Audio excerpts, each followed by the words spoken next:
வணக்கம். ஸ்ரீ சிவசூர்யா ஜோதிட வித்யாலயம் வழங்கும் காலச்சக்கரம். நான் சிவசூர்யா செந்தில்குமார், கோவில் நகரம், கும்பகோணத்திலிருந்து. இந்த பதிவில் நம்ம பார்க்க இருப்பது சனி பகவானின் தாக்கம். அதாவது சனி பகவான் எந்தெந்த ஜாதகரெல்லாம் தாக்க ஆரம்பிக்கிறார் அப்படிங்கிற தலைப்பில் இதை பார்க்குறோம். இந்த பதிவை நல்லா முழுமையாக ஸ்கிப் பண்ணாமல் பாருங்கள். உங்களுக்கான ரகசியமான சில பரிகாரம்லாம் இதில் இருக்கும். பார்த்து பலன் பெற்றுக்கொள்ளுங்கள். அதாவது பிறப்பு ஜாதகத்தில் நீங்கள் உங்களுடைய ராசி தனுசு, மகரம், கும்பம், மீனமாக இருந்துச்சுன்னா கண்டிப்பாக இது உங்களுக்கான பதிவு தான். இதை கொஞ்சம் கூட ஸ்கிப் பண்ணாமல் உற்று கவனிச்சிங்கன்னா இதில் உள்ள ரகசியமும் அதுக்கான பரிகாரமும் உங்களுக்கு புரிய வரும். தனுசு ராசிக்கு சனி பகவான் 3-4 இருக்கார். எல்லாருக்கும் அவர் கெடுபலன் செய்வார். ஆனால் அப்படி இல்லை.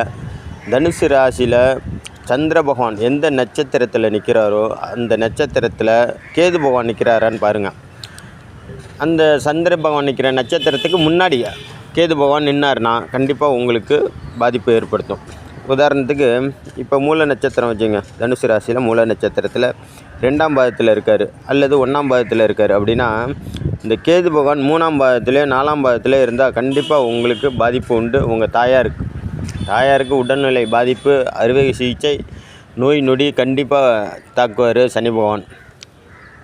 அந்த மூல நட்சத்திரமே உங்களுக்கு அவயோகியான நட்சத்திரமாக இருந்தால் கடுமையான பாதிப்பை ஏற்படுத்துவார்.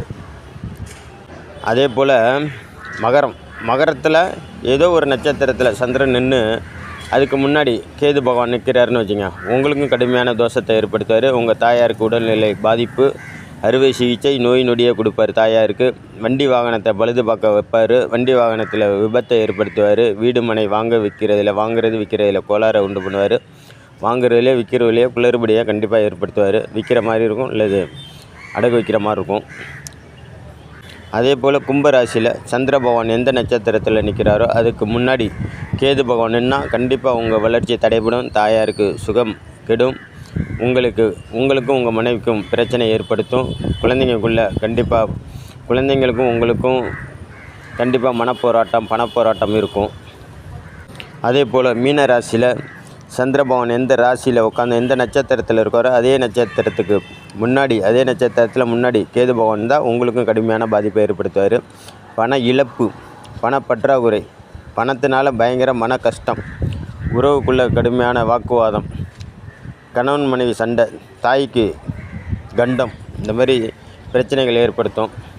இந்த 4 ராசிக்காரங்களுக்கும் பிரச்சனைன்னு தெரிஞ்சிச்சு அப்படின்னா நீங்கள் முதல்ல செய்ய வேண்டியது ஆவாரம்பூ, பசுமையான பச்சை ஆவாரம்பூ. அதை பூ பச்சையாக இருக்கணும். அதுக்காக நாட்டு மருந்து கடையில் போய் நீங்கள் வாங்கக்கூடாதுங்கிறதுக்காக தான் அது சொல்கிறேன். பூ பூத்த பூவாக இருக்கணும். அதை அழகாக பூவை பறிங்க, 108 பூவை பறிங்க. அதை பிரதோஷம் வருது, எந்த பிரதோஷம் இருந்தாலும் சரி, வளர்பிறை பிரதோஷமாக இருந்தாலும் சரி, தேய்பிறை பிரதோஷமாக இருந்தாலும் சரி, சாயந்தரம் 6 மணிக்கு மேலே போங்க நேராக சிவபெருமான் கோயிலுக்கு. அது எந்த கோவிலாக இருந்தாலும் பரவாயில்ல, ஆனால் பிரசித்தி பெற்ற சிவன் கோவிலாக இருக்கணும்.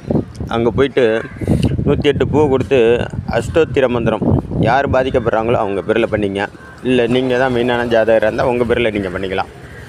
இந்த அர்ச்சனையை நீங்கள் பண்ணி பாருங்கள், கண்டிப்பாக பலன் கிடைக்கும். இந்த பதிவு உங்களுக்கு பிடிச்சிருந்துன்னா சப்ஸ்கிரைப் பண்ணி, லைக் பண்ணி, ஷேர் பண்ணுங்கள். நன்றி, வணக்கம். நல்லது நடக்கும். வாழ்க வளமுடன்.